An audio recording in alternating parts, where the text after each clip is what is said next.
Hello friends, मैं शिव शंकर और आप मेरे साथ पढ़ेंगे आज इस वीडियो के माध्यम से क्लास 7 का साइंस जो कि एनसीईआरटी का है। और उसका यह दूसरा चैप्टर आज हम लोग अध्ययन करेंगे इस वीडियो के सीरीज में। और इसका नाम है प्राणियों में पोषण यानी न्यूट्रिशन इन एनिमल। कैसे कैसे न्यूट्रिशन लेते हैं, कैसे एक जटिल पदार्थों को सरल पदार्थों में तोड़ते हैं, हम कैसे पचाते हैं, पूरा इस वीडियो के माध्यम से हम पढ़ने का कोशिश करेंगे, जानने का कोशिश करेंगे। तो चलिए शुरू करते हैं हम अपना आज का क्लास।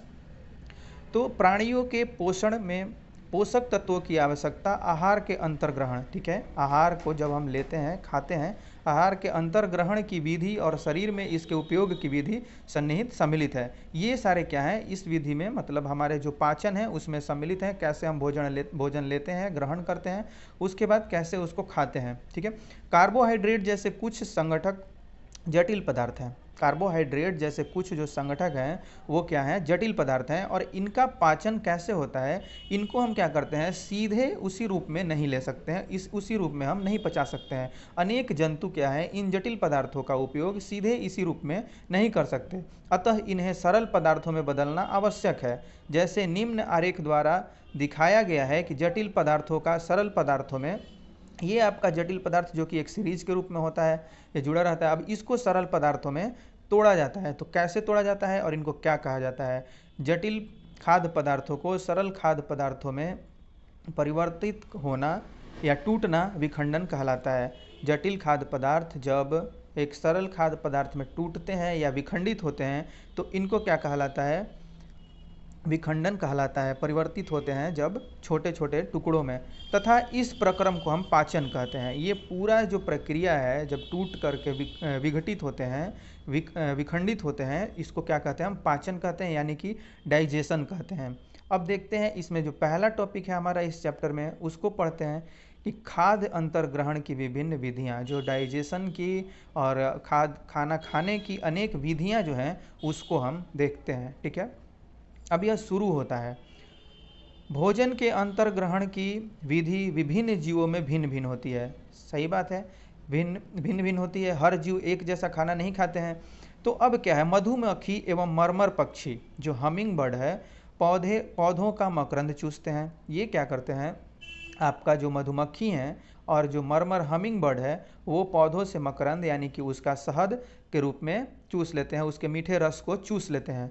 मानव एवं कुछ अन्य जंतुओं में शिशु माँ का दूध पीते हैं। अजगर जैसे सर्प वंश की प्राणी जो हैं, अजगर जैसे सर्प वंश के जो प्राणी हैं अपने शिकार को क्या करते हैं, समूचा निगल लेते हैं। वो पूरा का पूरा उनको निगल लेते हैं और फिर बाद में उनका पेट में, स्टमच में उनका पाचन होते रहता है। कुछ जलीय प्राणी जो हैं अपने आसपास यानी पानी में तैरते हुए खाद्य कणों को छान कर उनका भक्षण करते हैं।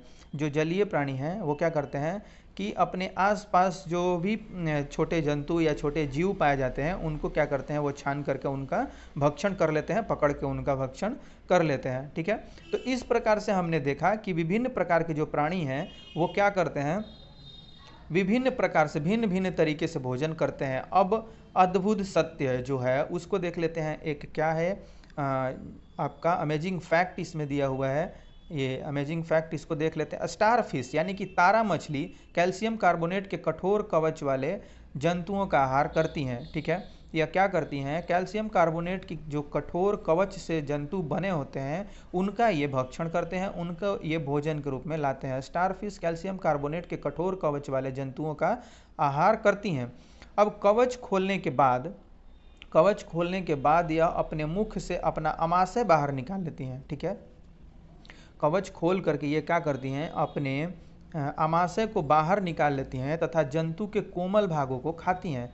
स्टारफिश आप जानते हैं कैल्शियम कार्बोनेट के कठोर कवच वाले जंतुओं का आहार करती हैं। कवच खोलने के बाद यह अपने अपना मुख से क्या करती हैं, अपना आमाशय बाहर निकालती हैं तथा जंतु के कोमल भाग को खाती हैं। आमाशय वापस इनका शरीर में चला जाता है तथा आहार धीरे धीरे पचता है, ठीक है। इस प्रकार से आप स्टार फिश के बारे में एक अमेजिंग फैक्ट दिया हुआ है जिसको आप नोट डाउन कर लेंगे, ठीक है। अब है मानव में पाचन। जो हम ह्यूमन है उसमें पाचन कैसे होता है, उसमें डाइजेशन कैसे होता है, ठीक है। तो इसको हम देखते हैं। ये हमारा अगला टॉपिक है कि पहले जो फर्स्ट टॉपिक था वो ये था कि विभिन्न प्रकार के जो जीव जंतु होते हैं वो भिन्न भिन्न तरीके से खाना खाते हैं, कुछ निगल जाते हैं, कुछ चबाते हैं, कुछ जो है रस चूसते हैं। इस तरीके से उनका पाचन का खाना खाने का तरीका था और उनको वो कैसे पचाते थे वो उनके अंदर पचता रहता है। ठीक है, स्टार फिश का एक अलग ही तरीका है।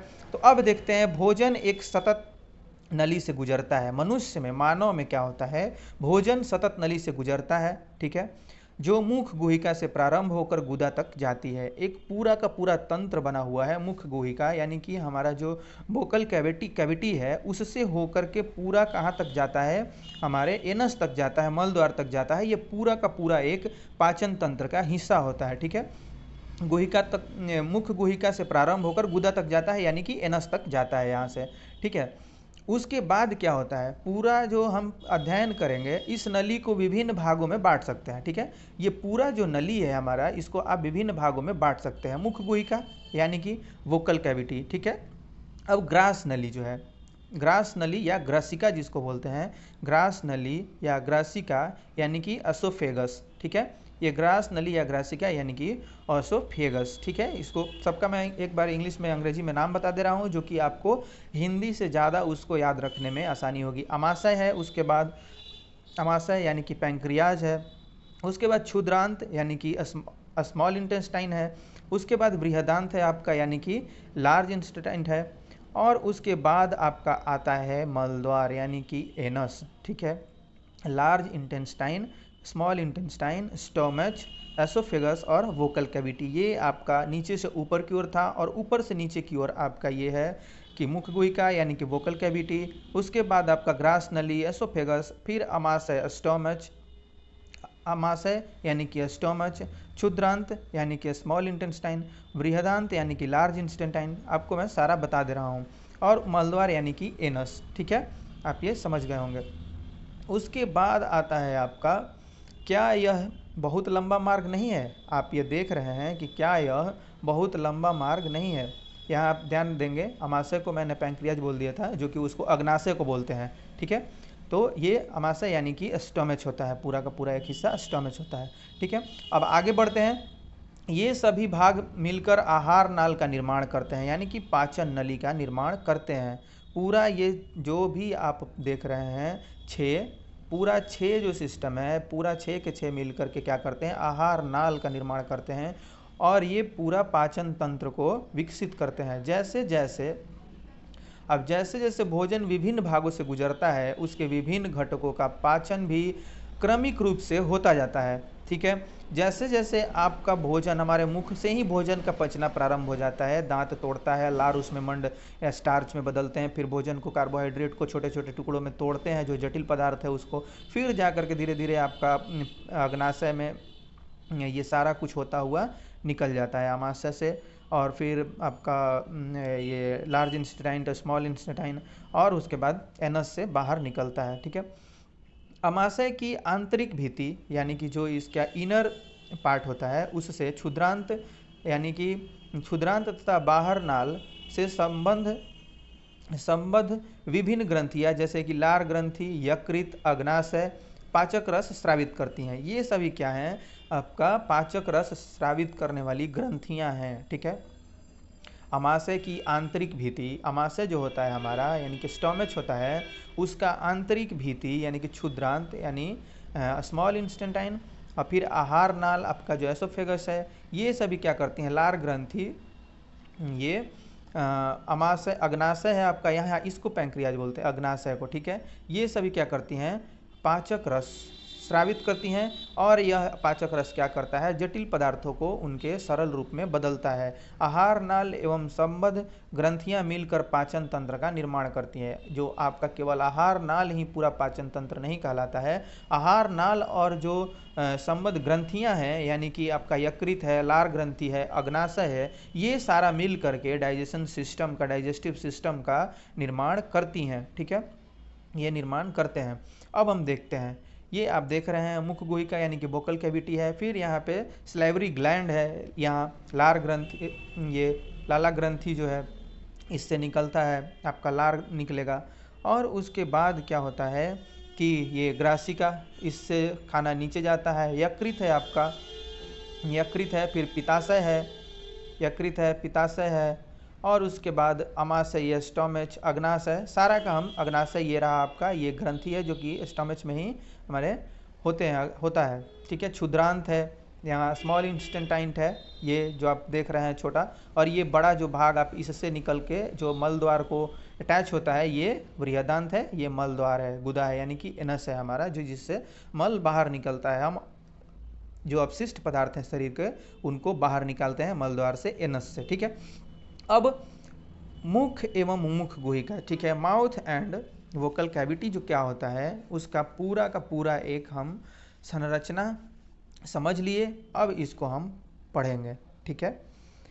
तो देखते हैं हम माउथ एंड वोकल कैविटी को पूरा आप कैसे खाना को अंदर लेते हैं, ठीक है। भोजन का अंतर्ग्रहण मुख्य द्वारा होता है। भोजन को जो हम अंदर लेते हैं यानी कि खाना को अंदर लेते हैं वो कहाँ से लेते हैं, मुख द्वारा लेते हैं। आहार को शरीर के अंदर लेने की क्रिया जो है वो अंतर्ग्रहण कहलाती है, यानी कि इंजेशन उसको बोलते हैं, ठीक है। अंतर्ग्रहण क्रिया जो है वो कहलाती है, जिसको हम अंग्रेजी में इंजेशन बोलते हैं, ठीक है। अब आगे देखते हैं, हम दांतों की सहायता से भोजन चबाते हैं, ठीक है। दांत जो है वो भोजन को काटने, फाड़ने, चीरने, चबाने के काम में आते हैं, ठीक है, तथा यांत्रिक विधि द्वारा उसे छोटे छोटे टुकड़ों में पीस डालते हैं। दांत क्या करते हैं हमारे, ये छोटे छोटे टुकड़ों में भोजन को पीस देते हैं। प्रत्येक दांत मसूड़ों के बीच अलग अलग गर्तिका यानी कि सॉकेट में धंसा रहता है, ठीक है। दांत की आकृति आपको मैं दिखा दूंगा यहाँ पे उसको। अब दांत के बारे में पहले पढ़ लेते हैं, उसके बाद हम लोग क्या करेंगे, पूरा देखेंगे कि क्या कैसे दांत का, कौन कौन से दांत का क्या क्या काम होता है, ठीक है। दांत को देख लेते हैं, ये हमारा चौवर्णक यानी चबाने वाला दांत है, ठीक है। दांत क्या है हमारा, चबाने वाला दांत है। उसके बाद आपको आ जाएगा रदनक, फिर कृतंग, ये सारे दांत हैं जो कि चबाने, चीरने, फाड़ने, काटने के काम में आपके आते हैं। चौवर्णक को क्या बोलते हैं अंग्रेजी में, इसको हम मोलर बोलते हैं, ठीक है। ये पूरा का पूरा arrangement of teeth and different types of teeth है, यानी कि दांत की जो व्यवस्था तथा विभिन्न प्रकार के जो दांत हैं उनका पूरा यहाँ विवरण दिया हुआ है। चौवर्णक यानी कि मोलर है, इससे हम चबाते हैं, ये मोलर है, इसको मोलर बोलते हैं। चर्वणक, ठीक है, और फिर अग्र चर्वणक, ठीक है। अगला जो चर्वणक है, ये दो जो हैं अगले चर्वणक कहलाते हैं, यानी कि प्रीमोलर कहलाते हैं। फिर ये जो यहाँ आप देख रहे हैं रदनक, यानी ये रदनक है, ये आप यहाँ दो जो दांत देख रहे हैं इनको हम क्या बोलते हैं, रदनक बोलते हैं, यानी कि कैनिन बोलते हैं, ठीक है। अब आगे के जो चार आप दांत यहाँ देख रहे हैं, आगे के ये जो चार आप दांत देख रहे हैं यहाँ आपको दिखाई देंगे, आगे ये जो चार दांत दिखाई दे रहे हैं आपको, ये क्या कहलाते हैं, कृतंक कहलाते हैं, यानी कि इनसिसर कहलाते हैं। ये सारे दांत का अलग अलग है। ये चर्वणक जो हैं वो चबाने के काम में आते हैं, चर्वणक। उसके बाद ये आपके अग्र चर्वणक हैं, इनसे भी पीस होता है, सबका अलग अलग काम है।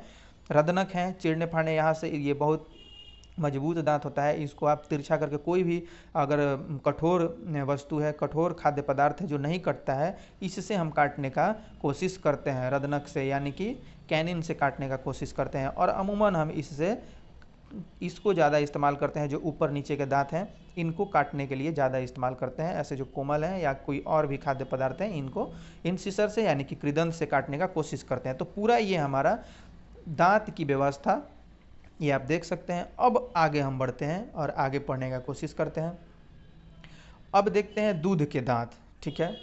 आप दांत के बारे में अब आपको बताने की ज़रूरत नहीं होगी कि किस दांत का क्या कार्य है, ठीक है, कि कौन से दांत क्या कार्य करते हैं। दूध के दांत एवं स्थायी दांत, ठीक है, ये milk teeth and permanent teeth, जिसको आप बोल सकते हैं milk teeth and permanent teeth, ये स्थायी दांत। क्या आपको याद है कि कुछ वर्ष पूर्व दांत गिरने लगते हैं, ठीक है, क्या आपको याद है कि कुछ वर्ष पूर्व आपके दांत गिरने लगे थे, ठीक है। हमारे दांत का प्रथम सेट जो पहला सेट होता है वो शैशव काल में निकलता है तथा लगभग 8 वर्ष की आयु तक ये सभी दांत गिर जाते हैं। ये क्या होता है, 8 वर्ष तक क्या होते हैं, सभी दांत जो हैं हमारे जो निकले होते हैं, जो शैशव अवस्था में, यानी कि जो जब हम जन्म लेते हैं उसके कुछ दिन के बाद, कुछ महीनों के बाद जो दांत निकलते हैं वो 8 वर्ष तक होते होते दांत गिर जाते हैं।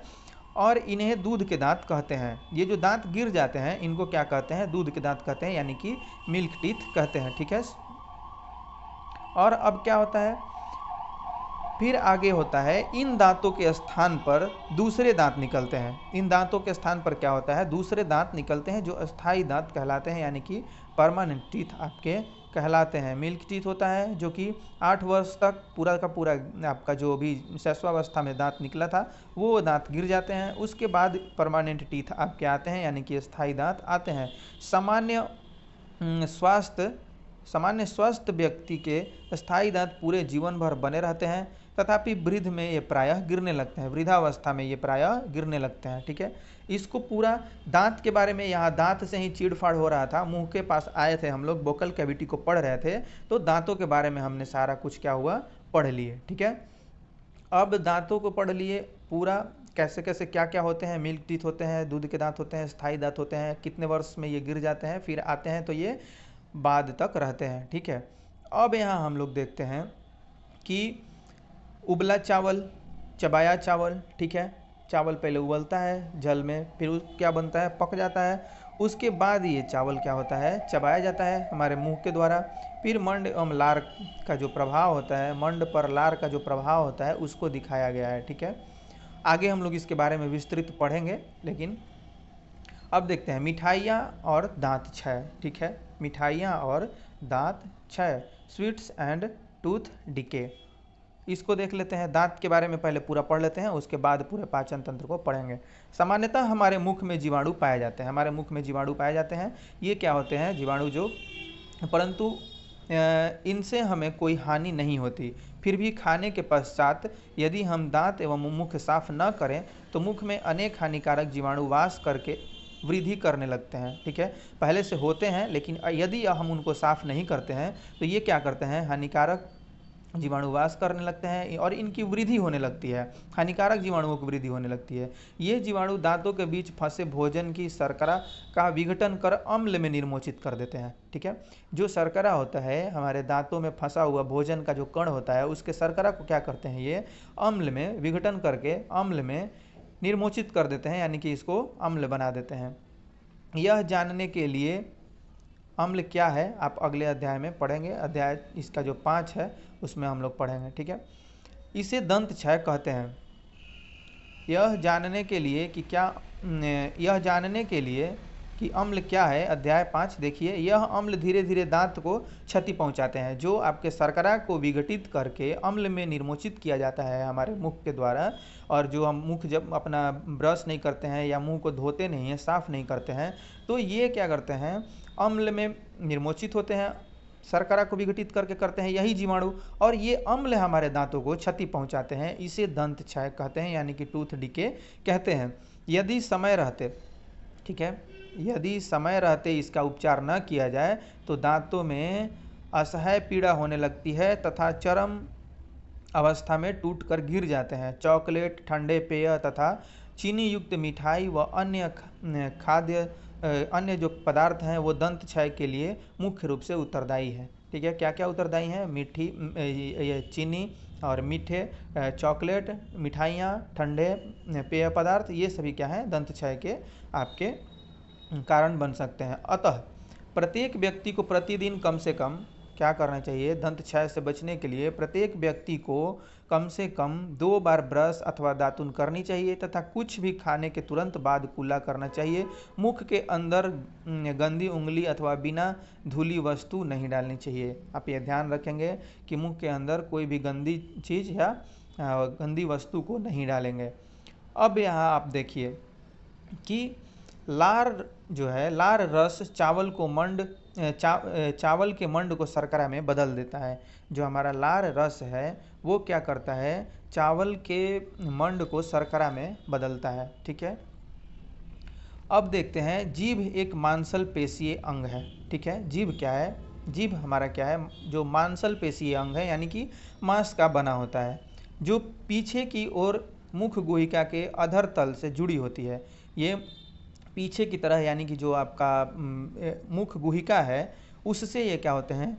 अधर तल से, उसकी भाग से जुड़े रहती हैं। इसका अग्रभाग स्वतंत्र होता है और किसी भी दिशा में मुड़ सकता है।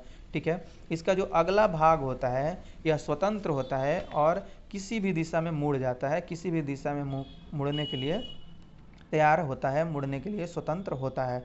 ठीक है, अब हम क्या देखते हैं कि जीभ पर क्या होते हैं, टेस्ट बर्ड्स होते हैं। अलग अलग आप अपने जीभ पे भी अनुभव कर सकते हैं कि टेस्ट बर्ड होते हैं, यानी कि स्वाद कलिकाएं होती हैं जो कि डॉट डॉट डॉट डॉट सी उभार लिए रहती हैं। और जीभ को आप जब महसूस करेंगे तो उसके हर पार्ट का अलग अलग काम है। और जो स्वाद कलिकाएं हैं यानी कि जो टेस्ट बर्ड्स हैं, वो जो इधर के टेस्ट बर्ड्स हैं और जो ये टेस्ट बर्ड्स हैं, ये टेस्ट बर्ड हैं और ये टेस्ट बर्ड है, इनका काम अलग अलग है। ठीक है, ये जो पीछे के यानी कि जीभ का जो पिछला पोर्शन होता है, जीभ का जो पीछे का भाग होता है, वह तीखा यानी कि बीटर टेस्ट को आइडेंटिफाई करने के लिए, पहचानने के लिए, महसूस करने के लिए होता है। उससे हम क्या करते हैं कि तीखे चीज़ का अनुभव करते हैं। तीखा चीज़ जब खाते हैं तो इस पार्ट से ही हम अनुभव करते हैं। ठीक है, अब जो ये दो टेस्ट बर्ड्स हैं, ठीक है, ये जो दिखाया गया है आपको, ये जो दो टेस्ट बर्ड हैं ये खट्टे चीज़ का अनुभव करते हैं, यानी कि सॉर जो आइटम होता है, फूड आइटम होता है, उसको ये आइडेंटिफाई करते हैं। अब ये जो टेस्ट बर्ड हैं, ये आपको दिखाई दे रहे हैं, ये टेस्ट बर्ड जो हैं ये क्या करते हैं, नमकीन यानी कि साल्टी आइटम जो फूड आइटम है उनको आइडेंटिफाई करते हैं। और ये जीभ का आपको अगला जो हिस्सा दिखाई दे रहा है यहाँ पे, ये क्या करता है, मीठा यानी कि स्वीट को आइडेंटिफाई करता है। तो पूरा हमने जीभ के बारे में पढ़ लिया। जीभ का ये जो हिस्सा है वो तीखा, फिर इधर का जो हिस्सा है आपको जो ये टेस्ट बड दिखाई दे रहे हैं किनारे से जो बने हैं, किनारे वाले जो हिस्से हैं ये क्या करते हैं, खट्टा। फिर ये जो दोनों किनारे हैं, उसके बाद वाला जो दोनों किनारा है ये क्या करता है, सॉल्टी। और ये जो आगे का हिस्सा जो है ये क्या करता है, स्वीट यानी कि मीठा को आइडेंटिफाई करने में हेल्प करता है। तो जीभ कलिकाओं यानी कि जो टेस्ट बर्ड्स हैं, जो स्वाद कलिकाएं हैं, उनका अलग अलग कार्य है। आप ये ध्यान नहीं रखेंगे, ये पूरा बीच का हिस्सा नहीं मैं बता रहा हूँ, ये जो दोनों घिरे हुए हैं इनको बता रहा हूँ, ये फिर जो दोनों अलग घिरे हुए हैं इनको बता रहा हूँ, और ये जो आगे का हिस्सा है जो मीठा वाला है इसको, ये अलग है, और ये हिस्सा जो आपका है ये अलग है। ये पूरा बीच का जो होता है ये लगभग इनका कोई मेन रोल नहीं होता है टेस्ट को आइडेंटिफाई करने में, इन्हीं का होता है। तो सबको आप एक अपने पेन से अपने नोटबुक में ज़रूर नोट डाउन कर लेंगे कि टेस्ट बड का क्या क्या रोल है और किस साइड के टेस्ट बड जो हैं वो कौन से किस टाइप के खाद्य पदार्थ को, फूड आइटम को आइडेंटिफाई करते हैं। ठीक है, ये हमने देख लिया। मांसपेशिया होता है, यह घूमने के लिए स्वतंत्र होता है। फिर ठीक है, हम बोलने के लिए जीभ का उपयोग करते हैं। इसके अतिरिक्त क्या होता है, भोजन जो हम पचाते हैं यह हम बोलने के लिए जीभ का उपयोग करते हैं। इसके अतिरिक्त यह भोजन में लार वगैरह मिला करके हमारे खाद्य पदार्थ को निगलने के लिए भी हेल्पफुल होता है। निगलने में भी ये क्या करता है, मदद करता है, को मिलाने का कार्य करता है, लार मिलाता है ये उनको। ठीक है, तथा निगलने में भी सहायता करती है। जो जीभ जो है वो क्या करती है, निगलने में भी सहायक होते हैं। फिर जीभ द्वारा हमें स्वाद का पता चलता है। जीभ पर स्वाद कलिकाएं होती हैं, उनके बारे में मैंने आपको बता दिया, जिनकी सहायता से हम विभिन्न विभिन्न प्रकार के स्वाद का पता हमको चलता है। ठीक है, ये सारा हम इसके बारे में जान लिए, समझ लिए कि क्या क्या होता है। फिर प्रेक्षण करके आपको देखने के लिए कहा जा रहा है, वो हम सब समझ चुके कि किस जीभ के जो टोंग है हमारा, उसका किस पार्ट पर कौन सा जो टेस्ट बड है वो किस तरह के खाद्य पदार्थ को, फूड आइटम को आइडेंटिफाई करने में हेल्पफुल होता है। ठीक है, अब भोजन नली है। ठीक है, भोजन नली के बारे में हम पढ़ते हैं। भोजन नली भाई क्या है, ग्रासिका क्या है। ठीक है, ग्रासिका को देखते हैं। ग्रासिका को देखेंगे उसके बाद आप पूरा एक जो आसोफेगस है आपका, ग्रास नली जो है उसके बारे में हम पहले पढ़ते हैं। उसके बाद धीरे धीरे नीचे आएंगे, आमाशय में आएंगे, फिर स्मॉल इंस्टेंटाइन, फिर लार्ज इंस्टेंटाइन, और फिर एनस को हम अध्ययन करेंगे। ठीक है, अब ग्रास नली क्या है भाई, भोजन नली क्या है, ग्रासिका क्या है। ठीक है, निगला हुआ ग्रास नली अथवा ग्रासिका में जाता है। भोजन जो हम निगलते हैं मुंह से चबा करके, उसको पूरा विखंडित करके, तोड़ के, जीभ और जो दांत का हमारा काम था वहाँ हो चुका है। अब यह निगला जाता है। ये भोजन जो है हम पूरा क्या करेंगे, निगलेंगे। निगलने के बाद ये भोजन कहाँ जाती हैं, ग्रास नलिका में जाती हैं, ग्रास नली में जाती हैं। ठीक है, एसोफेगस में जाती हैं। अब ग्रासिका गले एवं वक्ष से होती हुई, गला और वक्ष से होती हुई कहाँ चली जाती है। ग्रासिका की जो भीति के संकुचन से क्या होता है, भोजन नीचे की ओर सरकता है। जब हम भोजन को निगलते हैं तो इनका संकुचन जो होता है, ग्रासिका भीति का संकुचन होता है, नीचे की ओर होता है, भोजन को सरका करके नीचे ले जाने में मदद करता है। ठीक है, वास्तव में संपूर्ण आहार नाल संकुचित होती रहती है। पूरा जो संपूर्ण आहार नाल है आपका, यानी कि एसोफेगस है, वो संकुचित होती रहती है तथा यह गति भोजन को नीचे की ओर धकेलती है। ये भोजन को क्या करती है, जो संकुचन होता है यानी कि सिकुड़ना होता है इनका, ये क्या करते हैं, फूड को यानी जो हम खाते हैं उनको, भोजन जो हमारा होता है उसको नीचे पुश करते हैं या धकेलते हैं। कभी कभी हमारा अमाशय खाए हुए भोजन को स्वीकार नहीं करता है, फलस्वरूप वमन द्वारा उसे बाहर निकाल दिया जाता है। ऐसी घटना याद कीजिए जब आपको भोजन नहीं पचा था और वमन हो गया था। ठीक है, तो क्या होता है कि कभी कभी हमारा जो पेट है, अमाशय है, वो भोजन को एक्सेप्ट नहीं करता है, जो यानी कि फूड पॉइजनिंग हो जाता है, कुछ ऐसा वैसा हम खाद्य पदार्थ को खा लेते हैं तो अमाशय क्या करता है, उसको स्वीकार नहीं करता है और वोमिटिंग हो जाता है, यानी कि वमन हो जाता है। ठीक है, और उसे बाहर निकाल दिया जाता है। अब देखते हैं, ये पूरा भोजन है आपका, ये पूरा जे आकार लिए होता है, पूरा आपका ये भोजन है, फूड है। फिर ये ग्रासिका है, अमाशय है, स्टोमच है, और ये एसोफेगस है। ठीक है, यहाँ से सरकता हुआ नीचे आता है। नीचे आने के बाद ये क्या करता है, आपका अमाशय में आता है, जो कि यह चपटा जे आकृति का होता है।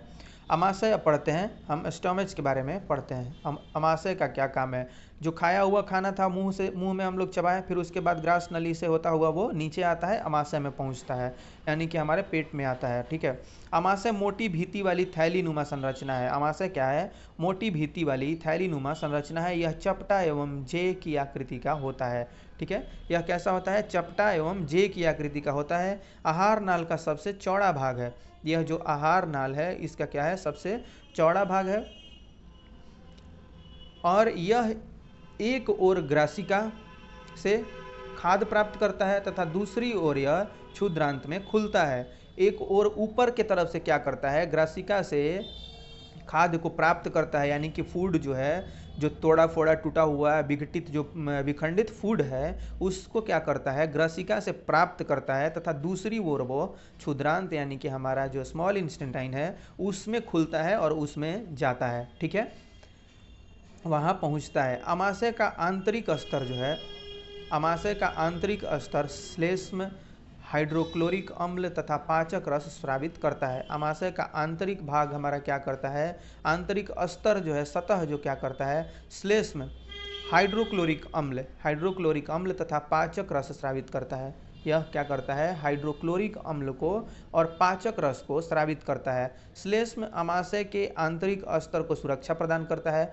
यही जो श्लेष्म है क्या करता है, आंतरिक जो हिस्सा है हमारे पेट का, स्टोमच का, उसको सुरक्षा प्रदान करता है। अम्ल अनेक ऐसे जीवाणुओं को नष्ट करता है जो भोजन के साथ वहाँ पहुँच जाते हैं। जो भी हानिकारक जीवाणु हैं, जो हाइड्रोक्लोरिक अम्ल निकलता है, वो क्या करता है, उनको मार देता है, उनको नष्ट करता है, जो भोजन के साथ वहाँ पहुँच गए थे।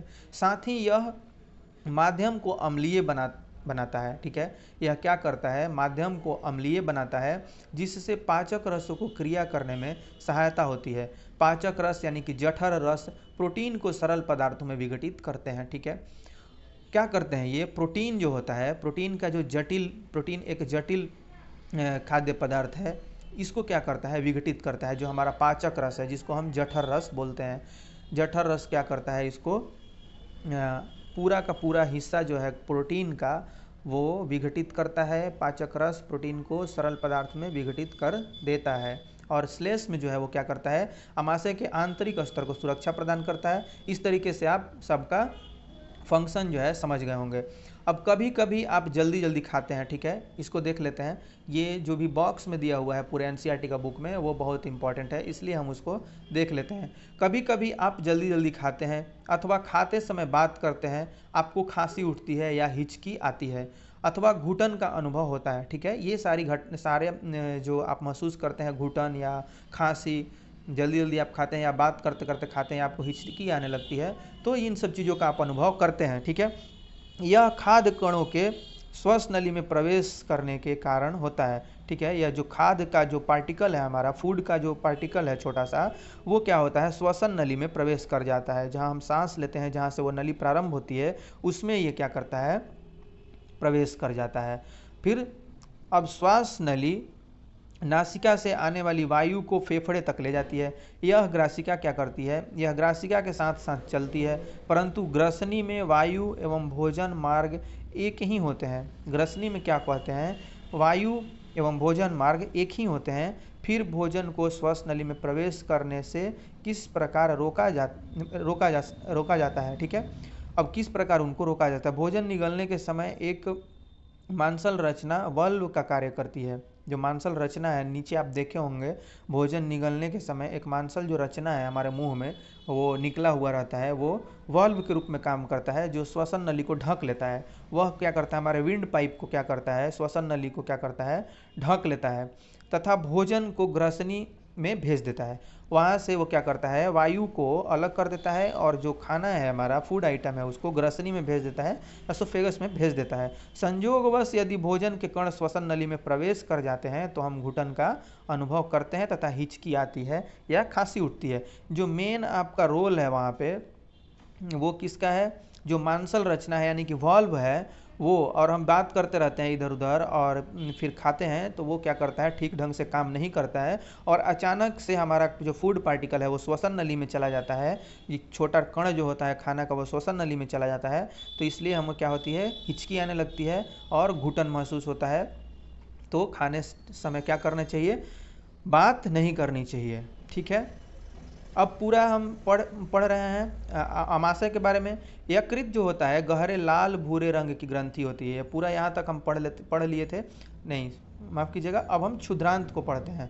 क्षुद्रांत यानी कि स्मॉल इंस्टेंटाइन को पढ़ते हैं। क्षुद्रांत भाई क्या है, छोटी आंत क्या है, छोटी आंत को ही क्षुद्रांत यहाँ पे लिखा गया है। क्षुद्रांत अमाशय को पढ़ लिए, उसके बाद ये क्षुद्रांत आता है। क्षुद्रांत में ही खुलता है ये, आपको बताया गया है कि ग्रास नली से जुड़ता है ऊपर की ओर, और नीचे की ओर ग्रास नली से भोजन प्राप्त करता है, और नीचे की ओर ये क्या होता है, जुड़ता है क्षुद्रांत से, जो हमारा अमाशय है। ठीक है, क्षुद्रांत लगभग 7.5 मीटर लंबी अत्यधिक कुंडलित नली है। ध्यान देंगे, इसकी जो पूरी लंबाई होती है वो 7.5 मीटर होती है। यह यकृत एवं अग्नाशय से स्रावित जो स्राव प्राप्त करती है, यह क्या करती है, यकृत एवं अग्नाशय से स्राव प्राप्त करती है, मानी कि रस प्राप्त करती है।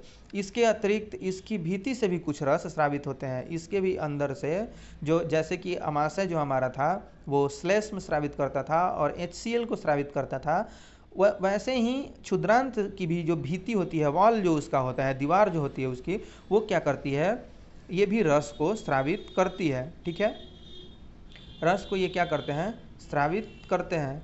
यकृत गहरे लाल भूरे रंग की ग्रंथि है। अब इनका सारा पार्ट है, यानी कि वो ग्रंथि भी है जिसमें आपका अग्नाशय और ये यकृत आते हैं। इनका फंक्शन इसी में अटैच होता है। ये सारा मिल करके क्या बनाते हैं, हमारा डाइजेस्टिव सिस्टम को बनाते हैं। अब यकृत है, इसको देख लेते हैं। यकृत गहरे लाल भूरे रंग की ग्रंथि है जो उदर के ऊपरी भाग में दाहिनी ओर अवस्थित होती है। ठीक है, यहाँ हम पिक्चर में देखे थे, उदर के दाहिनी भाग में, दाहिनी ओर यहाँ पे व्यवस्थित रहती है। इसको आपको मैं फिर से दिखा देता हूँ कि कहाँ ये हमारा रहता है। देखिए यकृत यहाँ पे आप यकृत को देख सकते हैं, जो कि दाहिनी ओर यहाँ उपस्थित रहता है। ठीक है, फिर पित्ताशय आपका गॉल ब्लैडर है, अमाशय यहाँ रहता है। ठीक है, ये सारा अग्नाशय के बारे में भी पढ़ेंगे, जो कि पैंक्रियाज, ये भी एक ग्रंथि है, इसके बारे में पढ़ेंगे। ये यहाँ पे उपस्थित रहता है, ये पूरा का पूरा स्टोमेच का ही हमारा पार्ट होता है। ये सारी ग्रंथियाँ होती हैं। ठीक है, यकृत और ये अग्नाशय, ये सारी ग्रंथियाँ हैं जो रस को स्रावित करती हैं, अन्य प्रकार के रसों को स्रावित करती हैं, जो कि भोजन को तोड़ने और इनको पचाने में हमें मदद करती हैं। ठीक है, यकृत गहरे लाल भूरे रंग की ग्रंथि है। यकृत को हम देख चुके ऊपर कि यह गहरे भूरे लाल रंग की ग्रंथि है जो उदर के ऊपरी भाग में दाहिनी ओर की अवस्था में दाहिनी ओर अवस्थित होती हैं। यह शरीर की सभी बड़ी यह शरीर की क्या है, सबसे बड़ी ग्रंथि है। यह पीत रस स्रावित करती है जो एक थैली में संग्रहित होता रहता है। इसे क्या कहते हैं, पित्ताशय कहते हैं। यह क्या करती है, पीत रस को स्रावित करती है और यह कहाँ जाके इकट्ठा होता है, पित्ताशय में इकट्ठा होता है। यह ये क्या करती है, बाइल जूस को स्रावित करती है और यह पूरा का पूरा जो पीत रस है वो गाल ब्लैडर में जा करके इकट्ठा होता है। ठीक है, इसको हम पित्ताशय कहते हैं। इसमें जा करके संग्रहित होता है, इकट्ठा होता है। पीत रस वसा के पाचन में महत्वपूर्ण होता है, यानी कि यह पीत रस जो है, जो हम फैट खाते हैं, फैटी फूड खाते हैं, उसको पाचन में सहायता करता है। अग्नाशय हल्के पीले रंग की बड़ी ग्रंथि है जो अमाशय के ठीक नीचे स्थित होती है। अब हम पढ़ते हैं अग्नाशय यानी कि पैंक्रियाज के बारे में, जो कि क्या होती है, अमाशय के बस थोड़ा नीचे अवस्थित होती है, स्थित होती है। अग्नाशयी रस यानी कि कार्बोहाइड्रेट एवं प्रोटीन पर क्रिया करती है। कार्बोहाइड्रेट्स एवं प्रोटीन पर क्रिया करता है। ये अग्नाशयी जो रस होता है वो क्या करता है, प्रोटीन और कार्बोहाइड्रेट पर क्रिया करता है तथा उनके सरल रूप में परिवर्तित कर देता है। इनको क्या करता है, सरल रूप में परिवर्तित कर देता है और फिर इसके आंशिक रूप से पचा भोजन अब क्षुद्रांत से निकल निचले भाग में पहुंचता है। ठीक है, आंशिक रूप से ये भोजन पच जाता है। अब यह क्या होता है, क्षुद्रांत के निचले भाग में पहुंचता है, जहां आंत्र रस पाचन क्रिया को पूर्ण कर देती हैं। जो भी हमारे आंत से रस निकलता है वो क्या करती हैं, भोजन को पूरा पचा देती हैं। अब कार्बोहाइड्रेट सरल शर्करा जैसे कि ग्लूकोज में परिवर्तित हो जाते हैं। कार्बोहाइड्रेट जो हैं वो क्या हैं, सरल शर्करा जैसे कि ग्लूकोज में परिवर्तित हो जाते हैं। वसा अम्ल एवं ग्लिसरॉल में तथा प्रोटीन अमीनो अम्ल में परिवर्तित हो जाता है। इसको आप इस पूरे लाइन पर विशेष रूप से ध्यान देंगे।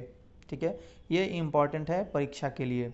शर्करा, कार्बोहाइड्रेट क्या है, वह सरल शर्करा जैसे कि ग्लूकोज में परिवर्तित हो जाता है।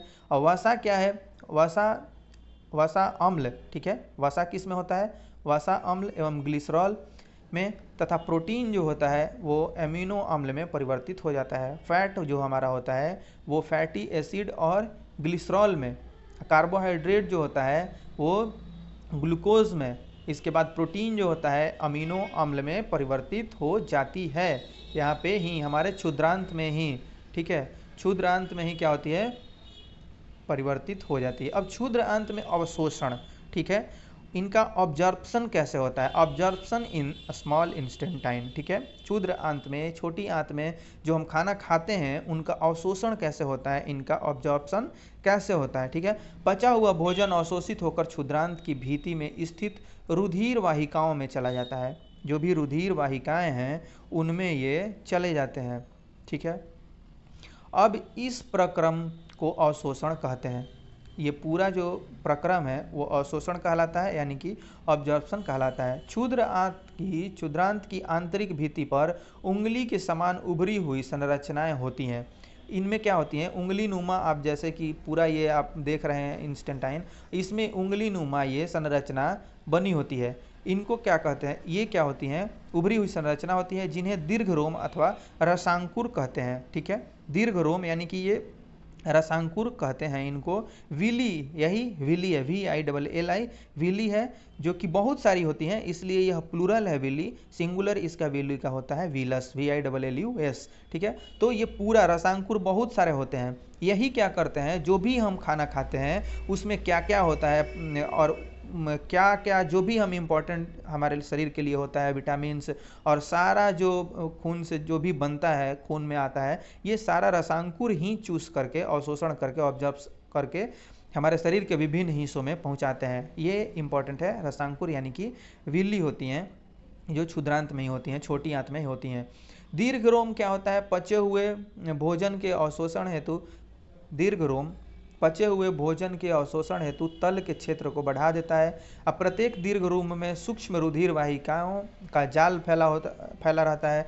दीर्घ रोम की सतह से पचे हुए भोजन का अवशोषण होता है तथा यह रुधिर वाहिकाओं में चला जाता है। पूरा का पूरा ये फंक्शन आप यहाँ से समझ सकते हैं। दीर्घ रोम पचे हुए भोजन का अवशोषण हेतु तल का क्षेत्र जो है क्या होता है, बढ़ा देता है, उनको ये कर देता है, फैला देता है, ठीक है। अब प्रत्येक दीर्घ रोम में सूक्ष्म रुधिर वाहिकाएं होती हैं। क्या होती हैं? सूक्ष्म रुधिर वाहिकाएं होती हैं। ये जाल के रूप में फैली रहती हैं, जाल के रूप में जो फैला रहता है। दीर्घ रोम की सतह पर पचे हुए भोजन का अवशोषण होता है। दीर्घ रोम का जो पूरा फैला हुआ सतह है उस पर भोजन का शोषण होता है, अवशोषण होता है, तथा यह रुधिर वाहिकाओं में चला जाता है। यह कहाँ चला जाता है? रुधिर वाहिका जो है, जो ब्लड हमारा होता है उसमें चली जाती हैं। ये अवशोषित पदार्थों का स्थानांतरण रुधिर वाहिकाओं द्वारा होता है, शरीर के विभिन्न भागों तक होता है। अब खून जो है हमारा, ब्लड जो है वो क्या करता है? विभिन्न हिस्सों में इनको पहुंचाता है, ठीक है। जो भी बने होते हैं इससे, विटामिन और मिनरल्स जो भी हम लेते हैं, प्रोटीन वगैरह, ये यहाँ से विभिन्न खून के द्वारा शरीर के विभिन्न हिस्सों में पहुँचते हैं, ठीक है, जहाँ उनका उपयोग जटिल पदार्थों को बनाने में किया जाता है। इस प्रक्रम को स्वांगीकरण कहते हैं, यानी कि एसिमिलेशन कहते हैं। ये पूरा जो प्रक्रिया है, अवशोषित पदार्थ का स्थानांतरण रुधिर वाहिकाओं के द्वारा शरीर के विभिन्न भागों तक होता है, ठीक है, जहाँ उनका उपयोग जटिल पदार्थों को बनाने में किया जाता है। इस प्रक्रम को स्वांगीकरण कहते हैं, यानी कि पूरा एसिमिलेशन ये कहलाते हैं, ठीक है। अब कोशिकाओं में उपस्थित ग्लूकोज का विघटन ऑक्सीजन की सहायता से कार्बन डाइऑक्साइड एवं जल में हो जाता है और ऊर्जा मुक्त होती है। भोजन का वह भाग जिसका पाचन नहीं हो पाता है अथवा अवशोषण नहीं होता है, बृहदांत में भोजन भेज दिया जाता है। उनको क्या किया जाता है? जो हमारी बड़ी आंत है, यानी कि लार्ज इंस्टेंटाइन है, जो भोजन पचता नहीं है, उसमें ये भेज दिए जाते हैं। और बृहदांत की जो लंबाई होती है वो 1.5 मीटर होती है, 1.5 मीटर होती है, लंबी ये होती हैं, ठीक है। बृहदांत यानी कि लार्ज इंस्टेंटाइन। बृहदांत क्षुद्रांत की अपेक्षा चौड़ी एवं छोटी होती है। बृहदांत क्या होती है? लार्ज इंस्टेंटाइन हमारी क्या होती है? छोटी होती है। किसकी अपेक्षा? क्षुद्रांत की अपेक्षा, यानी कि स्मॉल इंस्टेंटाइन की अपेक्षा। यह लगभग 1.5 मीटर लंबी होती है तथा इसका मुख्य कार्य जल एवं कुछ लवणों का अवशोषण होता है। जो खाना से जल यानी कि पानी का अवशोषण होता है और जो लवण होते हैं उनका अवशोषण यहाँ होता है। बचा हुआ अपचित पदार्थ मलाशय में चला जाता है तथा अर्ध ठोस मल के रूप में बाहर आ जाता है, ठीक है। पूरा का पूरा ये हमारा पाचन क्रिया यहाँ पर बृहदांत से होता हुआ निकल जाता है। गुदा द्वारा यह मल बाहर निकाल दिया जाता है, इसे निष्कासन कहते हैं, ठीक है। पूरा जब ये निकल जाता है तो इसको क्या कहते हैं? हम निष्कासन कहते हैं। ये ठोस, अर्ध ठोस पदार्थ के रूप में ये निकल जाता है, यानी कि जो भी हम खाना खाए थे और जो अपशिष्ट पदार्थ था वह निकल जाता है, खाना बाहर, ठीक है। खाना कहाँ निकलता है? बाहर निकल जाता है, जिसको हम इजेशन बोलते हैं, ठीक है। खाना बाहर निकल गया। अब हम थोड़ी सी जानकारी ले लेते हैं इसके बारे में। बॉक्स को मैंने बताया था कि बॉक्स क्या है, इम्पॉर्टेंट है, जो भी एनसीईआरटी में बॉक्स के रूप में बना करके दिया हुआ है। एक विलक्षण दुर्घटना, जल्दी हम पढ़ लेंगे। यह एक विलक्षण दुर्घटना द्वारा आमाशय की कार्य प्रणाली की खोज हुई, ठीक है। जो भी हमारा पेट है, स्टमच है, उसकी कार्य प्रणाली की खोज हुई। सन 1822 ईस्वी में एलेक्सिस सेंट मार्टिन नामक व्यक्ति गोली लगने के कारण बुरी तरह से घायल हो गया, ठीक है। अब गोली से वक्ष, जो उसका छाती जो है, ये आप देख सकते हैं, वो क्या होता है? गोली से वक्ष क्षतिग्रस्त हो जाता है। अब आमाशय के एक छिद्र हो जाता है। इसके बाद आमाशय में क्या होता है? एक छिद्र हो जाता है। उसे विलियम ब्यूमंट नामक अमेरिकी सैनिक चिकित्सक के पास ले जाया गया। एक अमेरिकी सैनिक चिकित्सक थे जिनका नाम था विलियम ब्यूमंट, उनके पास इसको ले जाता है। चिकित्सक ने उसकी जान तो बचा ली, परंतु वह आमाशय का छिद्र भली भांति बंद न कर सका। आमाशय का उनका जो ये छिद्र था वो भली भांति बंद नहीं हो सका तथा उसने छिद्र को पट्टी से ढक दिया। पट्टी से क्या करते हैं? ढक देते हैं, इसको पट्टी से ढक देते हैं। ब्यूमंट को छिद्र में से आमाशय के अंदर झांकने का दुर्लभ अवसर प्राप्त हुआ। भाई देख लो, अब यहाँ पे क्या होता है कि ये जो छेद छूट गया था, जो छिद्र ढक नहीं पाए थे, उनको क्या होता है? उसमें झांकने का अवसर प्राप्त होता है। उसने कुछ रोचक प्रेक्षण किए, ठीक है। उसमें ये क्या करते हैं? कुछ अमेजिंग ये प्रेक्षण करते हैं। ब्यूमंट ने देखा कि आमाशय भोजन का मंथन कर रहा है, ठीक है, यह चला रहा है, उसको मथ रहा है। इसकी भीति से तरल स्रावित हो रहा है। जहाँ पे आपको ऊपर आपने पढ़ा है कि इससे क्या होता है? बहुत सारे रस निकलते हैं, तो ये इसकी तली से क्या होता है, रस, तरल रस जो होता है स्रावित हो रहा है, जो भोजन को पचा सकता था। उसने यह भी देखा कि अमाशय क्षुद्रांत में तभी खुलता है जब अमाशय में भोजन का पाचन पूरा हो जाता है। ठीक है, यानी कि यह जो छोटी हमारी आंत है, स्मॉल इंस्टेंटाइन है, उसमें तभी खुलता है जब अमाशय में भोजन पच जाता है। ठीक है, उसके पहले नहीं खुलता है, उस पचने तक क्या होता है, बंद रहता है। ठीक है, अब पढ़ते हैं घास वाले जंतुओं में पाचन। ठीक है, डाइजेशन इन ग्रास ईटिंग एनिमल। क्या है, डाइजेशन इन ग्रास ईटिंग एनिमल, घास खाने वाले जंतुओं में पाचन। ठीक है, ये उस समय भी लगातार जुगाली करते रहते हैं जब यह भोजन नहीं खाते हैं। क्या आपने गाय, भैंस तथा घास खाने वाले शाकाहारी अन्य जंतुओं को देखा है? ये उस समय भी लगातार जुगाली करते रहते हैं जब वे खाना न खा रहे हों। ठीक है, ये उस समय भी जुगाली करते हैं जब यह भोजन नहीं कर रहे होते हैं। ठीक है, अब यह क्या है भाई, इसका माजरा क्या है कि ये जब नहीं खा रहे होते हैं तो भी जुगाली करते हैं। वास्तव में वे पहले घास को जल्दी जल्दी निगल कर अमाशय के एक भाग में भंडारित करते हैं। जो ये क्या करते हैं कि जल्दी जल्दी खा करके अमाशय का एक भाग होता है उसमें भंडारित कर लेते हैं। यह भाग रूमेन यानी प्रथम अमाशय कहलाता है। ठीक है, जहाँ ये इसको इकट्ठा करते हैं वो क्या कहलाता है, रूमेन कहलाता है, और यह प्रथम अमाशय कहलाता है, यानी कि पेट का पहला हिस्सा कहलाता है। रूमिनेंट में अमाशय 4 भाग में बटा होता है। रूमिनेंट में क्या होता है, अमाशय 4 भाग में बटा होता है। रूमेन में भोजन का आंशिक पाचन होता है। ठीक है, रूमेन में क्या होता है, भोजन का आंशिक पाचन होता है। जुगाल कहते हैं इसको, जुगाल कहते हैं यानी कि कड बोलते हैं, जुगाल को कड बोलते हैं अंग्रेजी में। परंतु बाद में जंतु क्या करता है, इसको छोटे पिंडकों के रूप में पुनः मुख में लाता है। इसको क्या करता है, छोटे छोटे पिंड गोले के रूप में ले आता है फिर से मुंह में। जंतु जो है छोटे पिंडक के रूप में पुनः मुख में लाता है तथा इसे वह चबाता रहता है। इस प्रक्रम को रोमंथन, इस प्रकार को क्या कहा जाता है, रोमंथन यानी जुगाली करना कहलाता है। ठीक है, यह पूरा जो प्रक्रम है वो रोमंथन कहलाता है, जुगाली करना कहलाता है। अब ये गाय का पिक्चर है, इसमें हम देख लेते हैं कि इसका क्या क्या पार्ट है। ठीक है, ये ग्रसिका जो मनुष्य में भी था। ठीक है, यहाँ से रूमेन ये अलग है जो कि मनुष्य में नहीं था। क्षुद्रांत यानी कि छोटी आंत जो थी मनुष्य में भी मानव में भी थी। ठीक है, उसके बाद हम क्या देखते हैं इसमें, अमाशय। अमाशय भी भैया उसमें मनुष्य में था। ठीक है, अमाशय ये पूरा हिस्सा अमाशय है।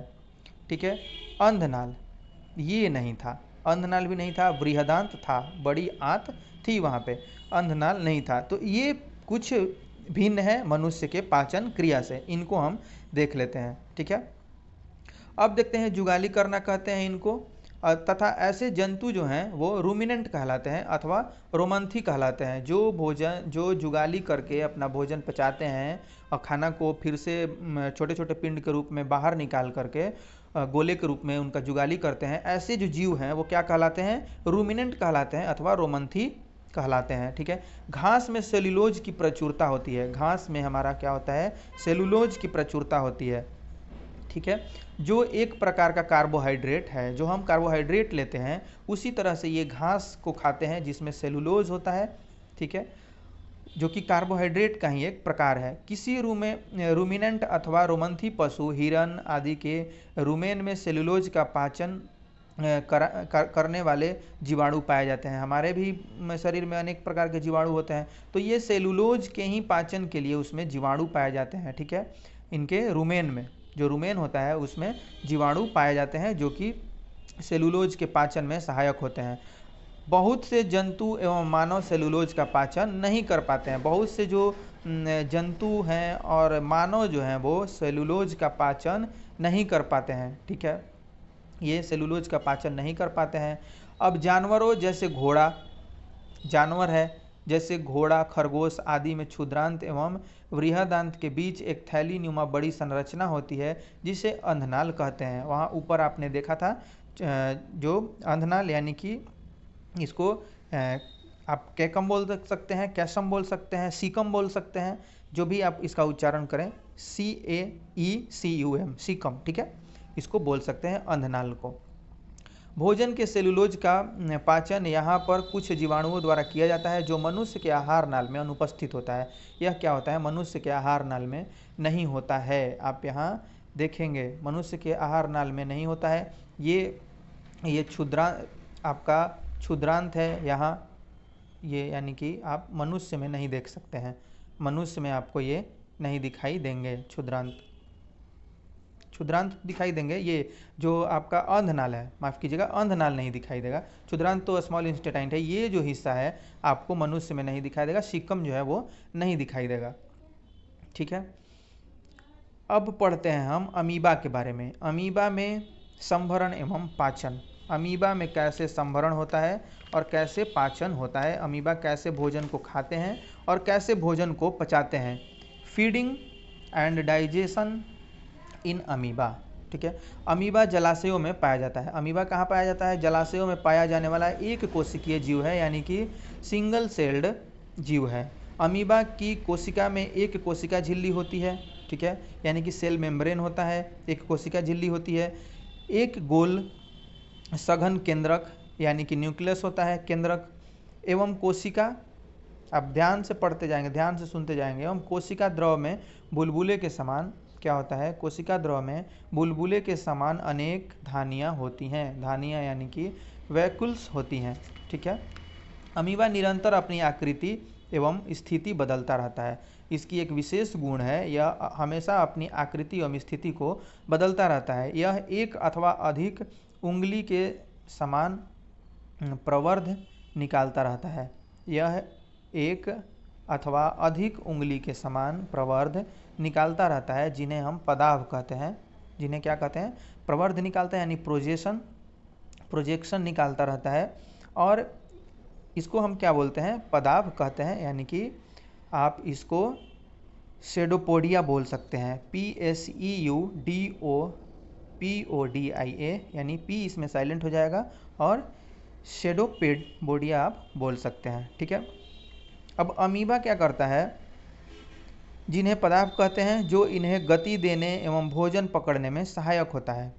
ये इसको क्या करता है? गति देने और भोजन पकड़ने में सहायक होता है। अमीबा कुछ सूक्ष्म जीवों का आहार करता है। अमीबा छोटे छोटे जीवों का आहार करता है। जब इसे भोजन का आभास होता है तब यह खाद्य कण चारों ओर से पदार्थ को विकसित करके घेर करके उनको क्या करता है? निगल लेता है। खाद्य पदार्थ उसकी खाद्य धानी में फंस जाते हैं। खाद्य पदार्थ जो होते हैं उसके खाद्य धानी में फंस जाते हैं और इनको इस तरीके से आप समझ सकते हैं, केंद्रक है ये। ठीक है, ये ही पदाव है, ये पदाव है। और ये खाद्य कणिका, ये खाद्य का अंतर्ग्रहण कैसे होता है, ये ऐसे इनको घेर लेता है। फिर खाद्य धानी ये है यहाँ पे। ठीक है, और फिर यहाँ आपको नीचे बहिक्षेपित अपशिष्ट यानी कि बाहर निकल जाता है। कैसे? खाद्य जो अपच भाग होता है उसका, खाद्य का विशेष अनपचा भाग होता है जो उसको नहीं चाहिए, उससे वो बाहर निकल जाता है। खाद्य धानी से ही पाचक रस स्रावित होता है। खाद्य धानी से क्या होता है? पाचक रस स्रावित होता है। यहाँ आप देख सकते हैं पूरा का पूरा संरचना यहाँ समझ सकते हैं। और उससे क्या होता है? खाद्य धानी से पाचक रस स्रावित होते हैं। ये खाद्य पदार्थ पर क्रिया करके उन्हें सरल पदार्थों में बदल देते हैं। फिर पचा हुआ खाद्य धीरे धीरे अवशोषित हो जाता है। अवशोषित पदार्थ अमीबा की वृद्धि, रख रखाव एवं गुणन के लिए उपयोगी होता है। ठीक है, यही अवशोषित पदार्थ क्या करता है? अमीबा को इनके वृद्धि और उसमें सहायक होता है। और फिर ये अवशिष्ट पदार्थ को बाहर भी निकाल देते हैं। ठीक है, अब यहाँ एक छोटा सा बॉक्स दिया हुआ था जिसको हम लोग अध्ययन कर लेते हैं। दस्त यानी कि जो डायरिया होता है उसको देख लेते हैं कैसे होता है। ठीक है, कभी कभी आपको जल रूपी पतले मल के बार बार निष्कासन की आवश्यकता होती है। ठीक है, इस स्थिति को दस्त कहते हैं। यह संक्रमण खाद्य विषाक्तता अथवा अपच के कारण होता है। फूड पॉइजनिंग और जब हमारा खाना नहीं पचता है उसके कारण होता है। भारत में विशेषकर बच्चों में यह अति सामान्य स्थिति है। ठीक, चरमावस्था में यह घातक भी हो जाता है। जब यह बहुत ज़्यादा होता है तो ये क्या होता है? बहुत घातक भी हो सकता है। इसका मुख्य कारण शरीर से जल एवं लवण की अत्यधिक क्षति होना होता है। ठीक है, जब पानी गिर जाता है शरीर से और जो लवण निकल जाता है हमारे शरीर से, उस स्थिति में क्या होता है? दस्त शुरू हो जाता है। इसी इसे सहजता से नहीं टालना चाहिए। इसे क्या करना चाहिए? सहजता से नहीं टालना चाहिए, आसानी से इसको ऐसे ही इग्नोर नहीं करना चाहिए।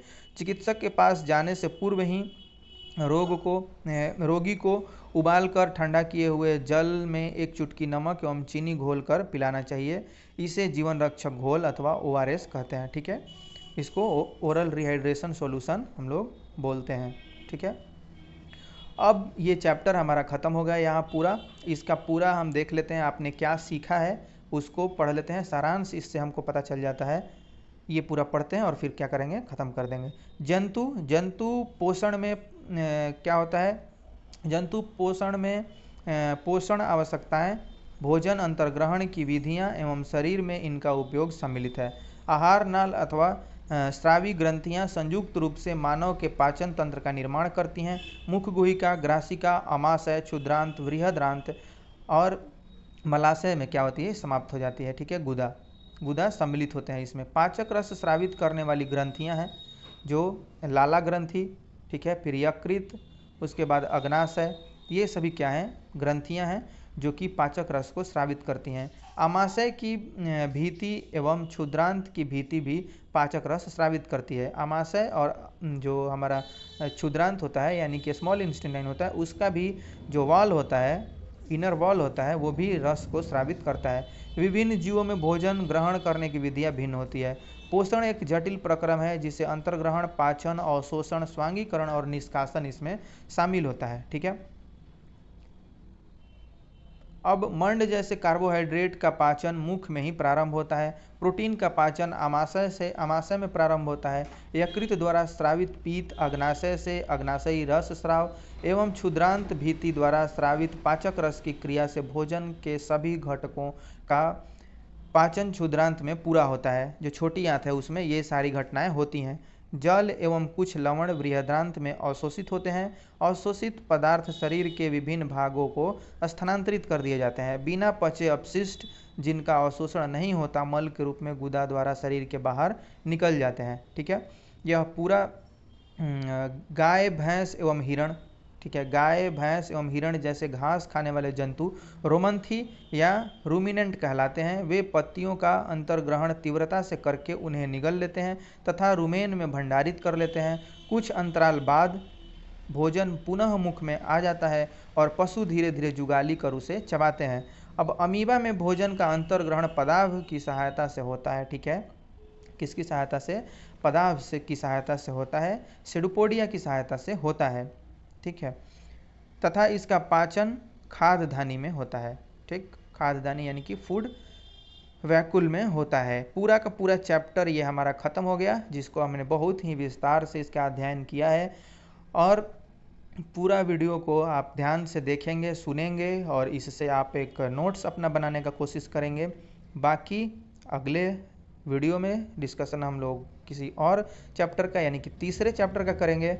आप मेरे साथ अंत तक बने रहे इस वीडियो में। आपका बहुत बहुत धन्यवाद।